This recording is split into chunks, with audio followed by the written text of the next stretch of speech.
I lavori per il restauro delle barchesse della Vangadizza sono iniziati in questi mesi con l'accantieramento e procederanno per tutto il 2013. Finalmente l'iter burocratico, i lavori sono stati affidati, il cantiere è stato recintato, anzi con l'occasione, proprio con la partecipazione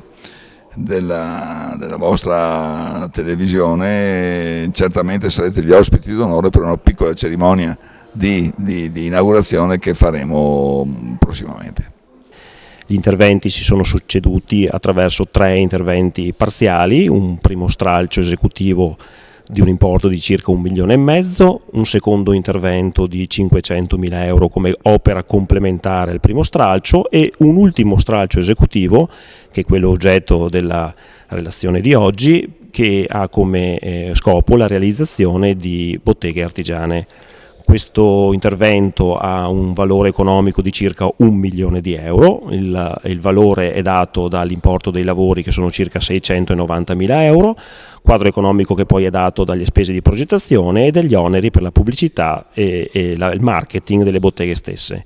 L'intervento prevede la realizzazione di 7 botteghe più una fioreria.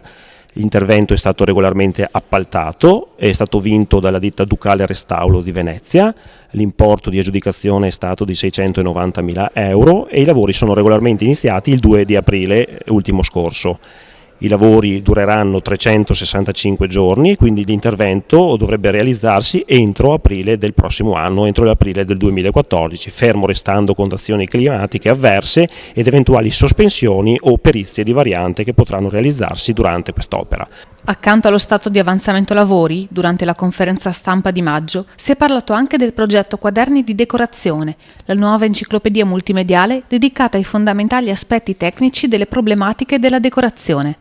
Gli interventi, ospitati sul sito www.vangadizza.it, avranno come scopo quello di creare un elenco aggiornato delle soluzioni alle varie problematiche via via affrontate, che avranno come tema proprio la decorazione, una delle belle arti che potranno essere ospitate all'interno delle botteghe artigiane a partire dal 2014, terminata la fase di restauro.